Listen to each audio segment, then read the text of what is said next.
जय बाबा स्वामी। जय आत्मेश्वर। हिमालय का समर्पण योग भाग 4 का आज 19वां दिन है और हम हैं पृष्ठ क्रमांक 201 पर।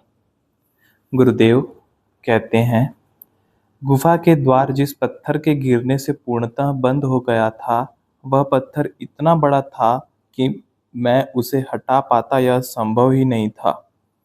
मैं मेरे दाहिने कंधे और बाएं पैर के कारण ही थक गया था और अटका हुआ था और सोच रहा था, अब यही मेरी कब्र बन जाएगी ऐसा लगता है। और यह जगह इतनी दूर है कि किसी मनुष्य को इसका पता नहीं चलेगा मैं कहाँ गायब हो गया।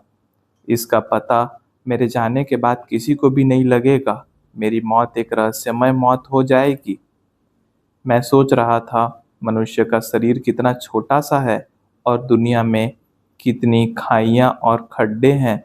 कहीं भी शरीर गिर गया तो उसका पता भी नहीं चल सकता है। यानी मनुष्य के शरीर का कोई महत्व इस जगत में नहीं है, एकदम नगण्य है। और फिर भी कितना अहंकार मनुष्य को अपने शरीर का होता है। जीवन भर मैं करते हुए ही घूमते रहता है। मनुष्य का शरीर कितना नाजुक है, एक टमाटर जैसा है। थोड़ा भी वजन पड़े तो पिचक जाता है, लेकिन फिर भी अपने आप को कितना शक्तिशाली समझता है। इस पृथ्वी पर मनुष्य प्राणी का कोई भी स्थान नहीं है। कितना छोटा सा जीव है। अब देखो, मैं भी यहाँ 2 दिनों से केवल पड़ा हुआ हूँ। मैं स्वयं अपना भी बचाव नहीं कर पा रहा हूँ। बायां पैर भी चलने लायक है या नहीं पता नहीं। और अभी यहाँ से तो बाहर निकलना संभव ही नहीं है।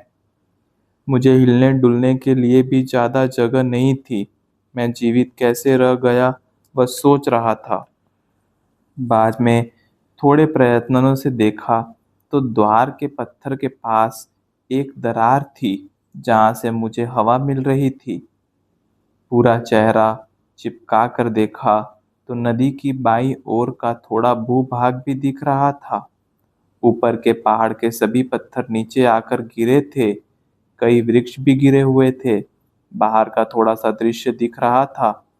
मैं ज्यादा देर तक नहीं देख सकता था क्योंकि मेरा दाहिना कंधा दर्द करने लग गया था और उसमें असहनीय पीड़ा हो रही थी। मैं फिर अंदर जाकर बैठ गया। तब सोचा, बस यहीं पर आकर अपना जीवन समाप्त होने वाला था। गुरु कार्य करने के लिए यह जीवन शायद छोटा था या फिर यह शरीर उसके लिए उपयुक्त नहीं था। इसीलिए मुझे अब यह शरीर छोड़ना होगा। अब नया शरीर धारण करना होगा।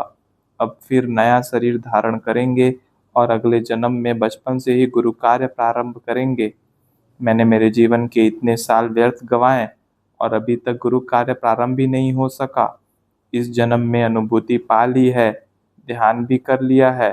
अब अगले जन्म में उस अनुभूति का प्रसाद उन आत्माओं को बांटने का कार्य करेंगे। और बांटने के लिए तो लोगों के पास जाने की आवश्यकता है।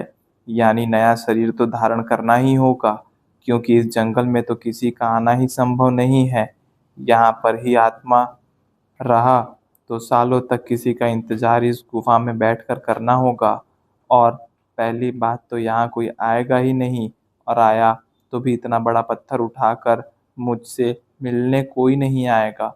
इसलिए मुझे ही समाज में जाना होगा और जाने के लिए नया जन्म लेना होगा। पता नहीं क्यों ऐसा लगने लग गया। यहाँ से बाहर निकलना असंभव है और यहाँ पर अधिक दिन जीवित रहना भी संभव नहीं है। और अब यह शरीर यहाँ अटक गया है।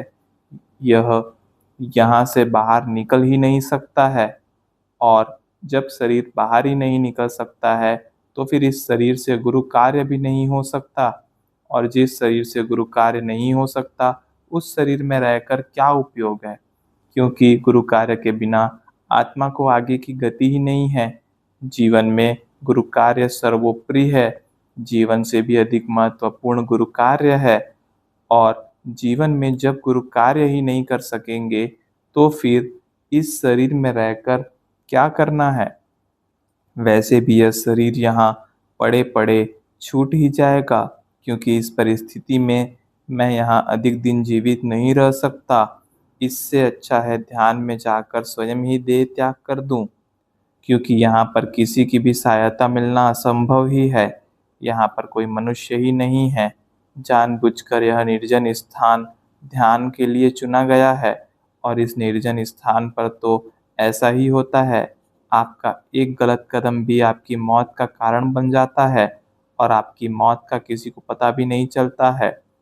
चलो, मैं यहाँ मर गया तो घर वालों को कभी पता ही नहीं चलेगा।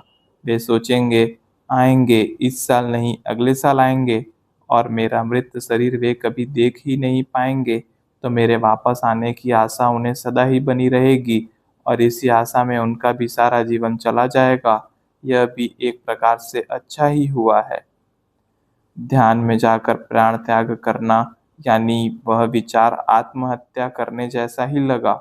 मुझे लगा मेरे इस शरीर पर मेरे परिवार का हक है, मेरे गुरुओं का हक है, तो उन सब की अनुमति के बिना इस शरीर को त्यागना उचित नहीं है। क्या करे, कुछ समझ में नहीं आ रहा था। शरीर तो दर्द से ही पूरा कराह रहा था। किसी भी अंग को हिलाने में भी काफी प्रयास करने पड़ रहे थे। शरीर का दर्द सहन नहीं हो रहा था। एक विचार आया, यह शरीर त्याग कर देता हूँ और कुछ साल बाद मेरे लड़के के रूप में फिर जन्म लूंगा, यानी पत्नी को पति बनकर जो आधार नहीं दे पाया वह उसका पोता बनकर दूंगा, क्योंकि पत्नी का मुझे आधार देने का कर्ज मेरे ऊपर बाकी था। उसने बेचारी ने मेरी गुरु कार्य में काफी सहायता की थी। बाकी रिश्तेदारों से मुझे कोई लगाव नहीं रह गया था। मेरे जीवन में पत्नी का एक महत्वपूर्ण स्थान हो गया था। वास्तव में वह हो गया था। गुरु कार्य में की गई सहायता के कारण उसे वह स्थान प्राप्त हो गया था। मेरे जीवन में गुरु कार्य सर्वोपरि है, और मेरे सारे रिश्ते गुरु कार्य में मेरी वे क्या सहायता करते हैं उसी पर निर्भर होते हैं। मेरे हृदय में पत्नी ने भी गुरु कार्य में सहायता करके ही अपना एक अलग स्थान बनाया था। प्रायः ऐसा होता है, हम एक दिव्य मार्ग जीवन में खोजते हैं और उसी पर चलते हैं, और जो उसी मार्ग को अपनाता है वह हमारे शरीर के मार्ग का हमराही हो जाता है। यानी हमारे साथ कौन चल रहा है वही हमारे करीब का जान पड़ता है। तब तो जीवन भी समाप्त होता दिख रहा था। मुझे मेरी मृत्यु बड़ी मस्त लग रही थी। किसी को कोई तकलीफ नहीं होती, किसी को कोई दुख नहीं होता, क्योंकि मेरी मृत्यु का पता ही किसी को भी कभी नहीं चलता। ऐसी मृत्यु देने के लिए मैंने मेरे परमात्मा को धन्यवाद दिया कि अच्छा है कि मेरी मृत्यु पर कोई रोएगा भी नहीं, और किसी को भी दुख किए बिना मृत्यु हो जाएगी। मुझे लगा चलो यह भी एक अच्छा ही हुआ है। मैं अपने आप को मरा हुआ ही मान रहा था। ऐसा इसीलिए था कि निकलना संभव नहीं था। मुझे इतना दर्द हो रहा था कि उस दर्द से छुटकारा पाने के लिए मैं अपना चित्त सहस्त्रार चक्र पर रखने का प्रयत्न कर रहा था, और इस प्रयत्न में कब ध्यान लग गया वह पता भी नहीं चला। ध्यान में फिर गुरुदेव की ऊर्जा से संपर्क हुआ तो वे कह रहे थे, समाज में विभिन्न धर्म हैं और सभी धर्म प्रायः एक ही बात कहते हैं, अच्छा करो और बुरा मत करो। लेकिन वास्तव में ऐसा कोई धर्म नहीं है जिस धर्म के सभी अनुयायी अच्छे हो, यानी सभी धर्मों में अच्छे लोग भी हैं और बुरे लोग भी हैं। ऐसा इसीलिए है कि सारे धर्म बाहरी है और कोई भी धर्म भीतरी नहीं है। यानी किसी भी धर्म को अपनाओ, आपको मानना है तो मानो और नहीं मानना है तो मत मानो। यानी कोई भी धर्म अपनाकर बुरे कार्य, खराब कार्य किए जा सकते हैं। कोई भी धर्म इन बुरे कर्मों पर अपना नियंत्रण नहीं रख पाता है, और ऐसा इसीलिए होता है कि सभी धर्म बाहरी है और बाहर से भीतर तक आने के प्रयास मात्र है। पर मनुष्य जीवन इतना छोटा है कि ये सब करते करते जीवन ही समाप्त हो जाता है। कोई भी धर्म अपनाकर कोई भीतरी बदलाव नहीं होता है, क्योंकि भीतर कोई अनुभूति नहीं होती। सब धर्म पुस्तकों में सिमट कर रह गए हैं। पुस्तकें मनुष्य को क्या अच्छा है और क्या बुरा है इसका केवल ज्ञान करा सकती है, पर यही सत्य है, यही ईश्वर है, यह अनुभव नहीं करा सकती है। क्योंकि मनुष्य सजीव है और पुस्तक निर्जीव है, और निर्जीव पुस्तक सजीव मनुष्य को कैसे अनुभूति करा सकती है। अब समाज को आवश्यकता इस बात की है कि मनुष्य का बाहरी धर्म कुछ भी हो, फिर भी उसे अनुभूति का अनुभव होना चाहिए। यानी उसका धर्म अनुभूति के साथ हो। प्रत्येक मनुष्य को जीवन में उसके धर्म के साथ अनुभूति को जोड़ना होगा, और अनुभूति हो जाने पर उसको उसका धर्म भी समझ में आएगा और दूसरे का धर्म भी समझ में आएगा। क्योंकि धर्म की पुस्तकें केवल पढ़कर धर्म को नहीं समझा जा सकता है। सभी धर्म मनुष्यता को बढ़ाने के लिए बनाए गए हैं, लेकिन मनुष्यता कहाँ बढ़ रही है? धर्म तो मनुष्यता को और घटाने का काम कर रहे हैं, मनुष्य को मनुष्य से अलग कर रहे हैं। धर्म के नाम पर हिंसाचार हो रहे हैं, धर्म के नाम पर युद्ध हो रहे हैं। ऐसा होना ठीक नहीं है, क्योंकि जब मनुष्य ही नहीं बचेगा तो धर्म कहाँ से बचने वाले हैं। धर्म बुरे नहीं है, धर्मों को गलत तरीके से परिभाषित किया जा रहा है, स्वार्थ के लिए उसका उपयोग किया जा रहा है, और यह हो रहा है इसका पता भी कभी किसी को नहीं चलता है, क्योंकि अनुभूति ही नहीं है और इसीलिए आत्मज्ञान नहीं है। अगर आत्मज्ञान हो तो जाना जा सकता है कि क्या सही है और क्या गलत है, और धर्मों के गलत इस्तेमाल को रोका जा सकता है। और इसके लिए मनुष्य समाज को आत्मज्ञान की आवश्यकता है, क्योंकि धार्मिक व्यक्ति भी जब बुरे कार्य कर रहे हैं तो युवा पीढ़ी का धर्म के ऊपर से विश्वास ही उठ गया है। ये बुरे आस्तिक धर्मों को बदनाम करने में लगे हैं, और ऐसे समय समाज को आत्मज्ञान की आवश्यकता है, और यह आत्म अनुभूति से ही प्राप्त हो सकता है। ईश्वर के प्रति धारणा है, और यह ईश्वर के प्रति धारणा होना अच्छी बात है, क्योंकि यह धारणा हमें बुरा कार्य करने से रोकती है, और यह धारणा भी अलग अलग है। कोई किसी को ईश्वर मानता है तो कोई किसी को, और जब तक आप दूसरे को ईश्वर समझते हो तब तक आप ईश्वर के आसपास भी नहीं हो, क्योंकि आपकी ईश्वर की खोजी बाहर की ओर है, जबकि ईश्वर आपके भीतर ही बैठा हुआ है। और जब तक आप भीतर नहीं जागते, आप ईश्वर को कभी पा नहीं सकते हैं। परमात्मा विश्व चेतना शक्ति है, और उसका छोटा स्वरूप प्रत्येक मनुष्य में आत्मा के रूप में विद्यमान है। यह छोटा रूप हमारे सबसे करीब है, और इसी के माध्यम से ईश्वर तक पहुंचा जा सकता है। और यह पहुंचने के लिए आपको भीतर झांकना होगा, और वह तब तक संभव नहीं है जब तक कि कोई भीतर पहुंचा हुआ संपूर्ण पुरुष आपके जीवन में नहीं आता, यह भीतर जाने का रास्ता नहीं बताता, तब तक भीतर नहीं जाया जा सकता है। और जो भीतर गए हैं वे इस हिमालय में ही स्थित हो गए हैं, समाज में नहीं है। और जो समाज में है वे भीतर नहीं है, तो भीतर का रास्ता कौन बताएगा। अब तू भीतर पहुंचा है तो अब तू समाज में जा और उन्हें भी भीतर का रास्ता बता, जो वास्तव में भीतर जाना चाहते हैं। तू इस धरती पर अनमोल है, तू ही है जो समाज तक जा सकता है, और तेरे जन्म का उद्देश्य ही यह है। सतत साधना से, बड़े प्रयास से गुरु शक्तियों ने तेरा निर्माण किया है। यह अनुभूति समूचे विश्व में ही नहीं हुई है, और वैश्विक चेतना की अनुभूति को विश्व स्तरीय बनाने, समाज तक पहुंचाने का कार्य तुझे करना है। और उस पहुंचाने के कार्य के लिए ही तेरे शरीर का निर्माण किया है। शरीर का निर्माण ही इस प्रकार से हुआ है कि वह चैतन्य का सर्वश्रेष्ठ माध्यम बना रहे। तेरा शरीर केवल तेरा नहीं, लाखों करोड़ों आत्माओं की प्रेरणा का स्रोत है। आने वाले समय में वह एक सर्वश्रेष्ठ माध्यम होगा, और यह तेरा अंतिम जन्म है। इसलिए अपने पिछले जन्म के दिए हुए आश्वासनों को इसी जन्म में पूर्ण करना है। तेरे शरीर का निर्माण गुरु शक्तियों की सामूहिकता ने किया है, और सामूहिक गुरु शक्तियों का उस पर अधिकार है। लाखों आत्माएं इस संसार के अंधेरे में रास्ता भटक गई हैं। उनके जीवन के अंधेरे को दूर करने वाला चिराग तू ही है। जलते हुए दीपक से ही लाखों नए दीपक प्रज्वलित किए जा सकते हैं। गुरुदेव आगे क्या क्या बोलते गए कुछ समझ में नहीं आ रहा था। धीरे धीरे ध्यान में से बाहर आया तो वास्तविक स्थिति फिर सामने आ गई। वास्तविक स्थिति यह थी कि उसमें से निकलना संभव ही नहीं था।